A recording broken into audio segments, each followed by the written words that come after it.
부자에 대한 생각이 조금 달라서 해요. 막연하게 그냥 돈이 많다라고 해서 부자라는 생각을 저는 하지는 않거든요. 하지만 제가 생각하는 한 세 가지의 관점에서 보니까 제가 부자가 맞더라고요. 그렇다면 저를 부자로 만들어준 이 투자의 원칙들이 있는데 그게 뭔지를 하나씩 살펴보도록 하겠습니다. 안녕하세요. 반갑습니다. 저는 경제적 자유를 찾아서라는 필명으로 글도 쓰고 책도 쓰고 또 투자도 하고 있는 박성현이라고 합니다. 이번 시간에는 나를 부자로 만든 투자법이라는 주제로 여러분들한테 말씀을 드릴 텐데요. 제가 이 말씀을 드리면 아마 이런 생각을 하실 거예요. 네가 뭔데? 저를 잘 모르시는 분도 있으시고 또 부자로 만든 투자법에 대해서 말씀드린다고 하면 부자여야 될 거 아니에요. 글로벌 금융기관들, 크레디트 스위스 그런 데서 고액 자산가의 기준을 금융자산 100만 달러, 그러니까 우리 돈으로 하면 한 15억 원 정도 이상 가지고 있는 사람을 고액자산가, 그러니까 부자라고 정의를 한다라고 하더라고요. 현금 자산을 얘기를 하겠죠. 3일 이내에 현금으로 변환 가능한 그런 자산을 기준으로 하면 될 것 같아요. 토스에 들어가면은 오픈뱅킹이라고 하죠. 한 번에 다 모아가지고 이 금융자산들을 보여주는 이런 서비스들이 많이 있더라고요. 저 같은 경우는 보시다시피 15억 원 이상이죠. 그리고 최근에 이 강의 준비하면서 2월 말 정도에 제가 또 한번 확인을 해봤어요. 15억 원 이상이죠. 예, 인증했습니다. 근데 제가 이 얘기를 사실은 왜 했냐면은 제가 생각하는 부자에 대한 생각이 조금 달라서 해요. 막연하게 그냥 돈이 많다라고 해서 부자라는 생각을 저는 하지는 않거든요. 하지만 제가 생각하는 한 세 가지의 관점에서 보니까 제가 부자가 맞더라고요. 일단은 노동의 관점에서 부자인가 부자가 아닌가를 이제 나눌 수가 있는데, 부자가 아닌 사람들은 남의 일을 내가 대신하고 있어요. 직장에서 월급을 받으면 회사의 사장님이 추구하고자 하는 일을 대신 내가 하고 있잖아요. 그러면 부자가 아니에요. 하지만 내 일을 남이 대신하고 있다. 고용인들이죠. 이거는 부자의 개념에 적합하다라고 봐요.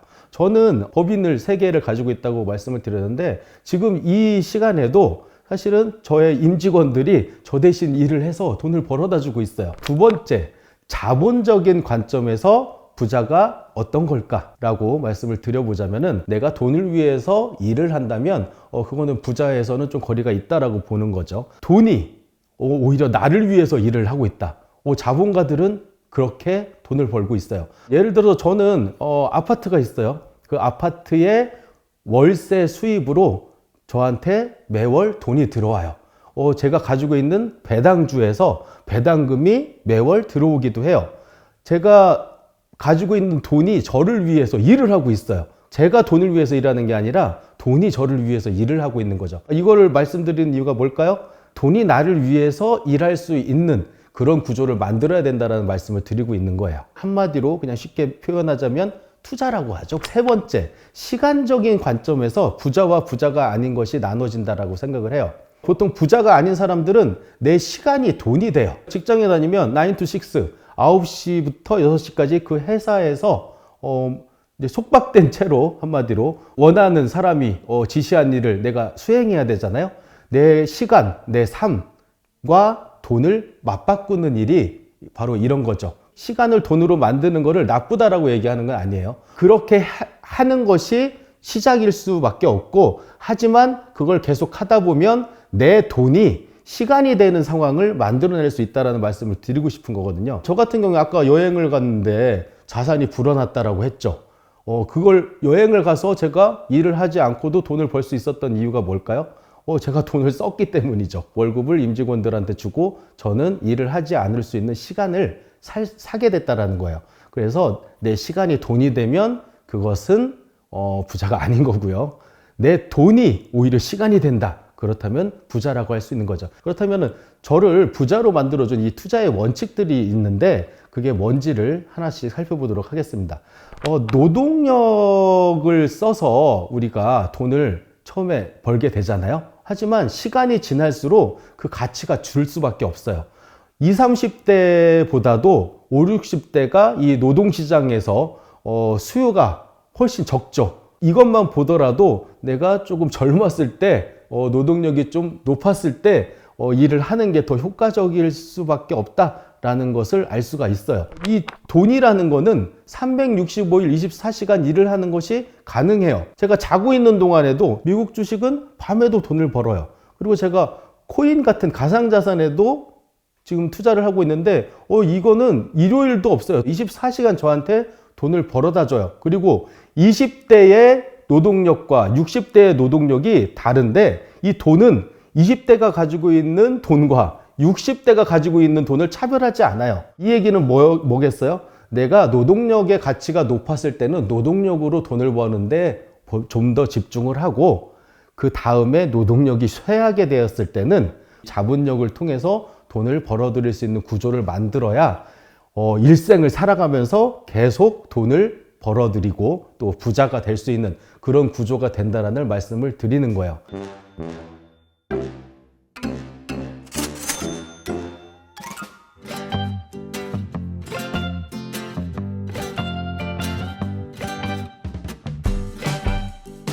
저는 총 3가지의 어떤 요건들을 부합하는 그런 투자를 지금까지 진행을 했어요.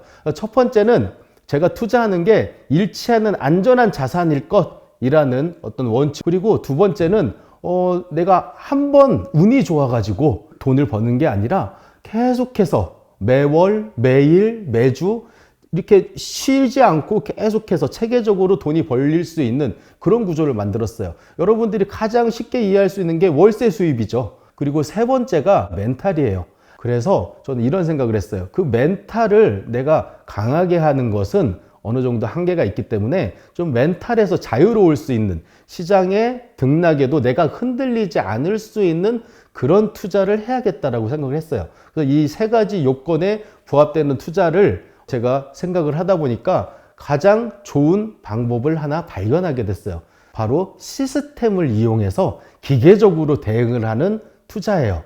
아까 말씀드렸던 그 제 투자의 요건, 원칙 그 3가지를 하나씩 풀어서 다시 한번 말씀드리면 제가 부자가 될 수 있었던 그런 투자의 방법이 나올 수가 있는데 첫 번째, 투자의 대상. 제가 절대 잃지 않을 만한 것에 투자해야 된다라고 말씀드렸었잖아요. 가격은 하락을 하더라도 가치 하락의 하방은 닫혀 있는 것에 투자하자. 가격이 잠깐 하락하거나 떨어질 수는 있어도 다시 원래의 가치로 올라갈 수 있는 그런 자산, 절대로 0이 될 수 없는 자산 뭐가 있을까요? 달러 투자를 해보시면 어떨까라는 말씀을 드려요. 미국이 망하지 않는 이상은 이 원달러 환율이 0이 될 일은 없거든요. 이런 안전한 자산에 투자를 한다는 거예요. 그리고 뭐 미국 채권이나 그리고 우량한 배당주, 부동산 중에는 서울 아파트 같은 게 있겠네요. 지방 신도시에 있는 구분상가에 투자를 했다.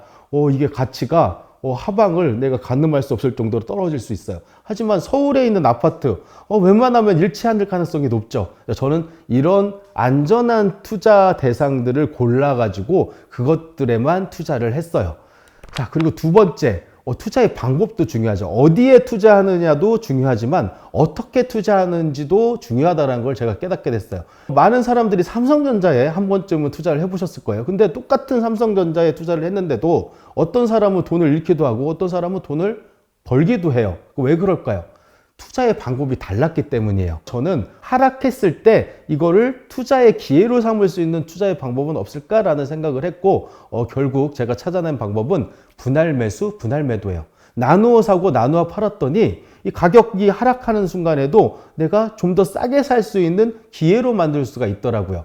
반대로 내가 팔고 나서 더 오르는 그런 상황을 방지하기 위해서는 내가 반만 팔면 되는 거죠. 예를 들면 그러면 또 올랐을 때 또 그것에 또 반만 팔아도 되는 거고 이렇게 분할 매수 분할 매도를 하면 안전한 자산을 이렇게 나누어 사고 나누어 팔면은 더 안전한 그런 투자의 방법이 될 수 있다는 걸 알게 됐어요. 근데 이 2가지의 방법 그리고 원칙을 지켜나가는 데 있어서 한 가지 문제가 있었어요. 투자는 지식으로 하고 머리로 하는 게 아니라 멘탈도 매우 중요하다는 말씀을 드렸을 거예요. 제가 아무리 안전한 자산 달러에 투자를 했음에도 불구하고 그리고 나누어 사고 나누어 팔았음에도 불구하고 가격이 너무나도 급격하게 하락하게 되면 이거 분할 매수를 계속 하기로 내가 원칙을 세우긴 했지만 또 이걸 사야 되나? 더 떨어질 것 같은데? 무서워서 못 사겠는데? 이렇게 멘탈에 문제가 생기더라고요. 그래서 제가 생각해낸 방법은 그렇다면은 이걸 내가 그냥 내 마음대로 투자하는 게 아니라 어떤 원칙에 따른 시스템을 구축을 해가지고 그걸 가지고 투자를 하자라고 마음을 먹었어요. 투자의 도구를 하나 만들어 버리자. 기계적인 대응이 필요하다라고 하면 아예 기계한테 맡겨버리면 될 게 아니겠는가라는 생각을 했어요. 시스템 트레이딩이라고 하죠. 내가 명령만 내려놓으면 얘가 알아서 특정한 종목이나 투자 대상이나 달러나 엔화나 이런 것들을 오르면 나눠서 팔고 내리면 나눠서 사는 이런 뭐 일종의 알고리즘을 만들어 가지고 명령을 했어요. 그랬더니 이 도구가 제가 직접 투자를 하지 않고 명령만 내려놓았음에도 불구하고 알아서 내리면 나눠서 사고 오르면 나눠 팔고 그렇게 하면서 수익을 계속 가져다 주더라고요. 요즘 뭐 AI도 나오고 또 어플리케이션이나 이런 것들도 프로그래밍을 할 수 있는 그런 것들도 많이 있거든요. 그런 것들에 도움을 받아 가지고 체계적이고 시스템적으로 투자하면 어떨까라는 말씀을 드립니다. 지금까지 제가 저를 부자로 만들어준 투자의 방법에 대해서 말씀을 드렸고요. 다음 시간에는 제가 부자가 되고 나니까 시간을 어떻게 대하고 또 어떻게 생각하게 됐는지에 대한 말씀을 드리도록 하겠습니다. 감사합니다.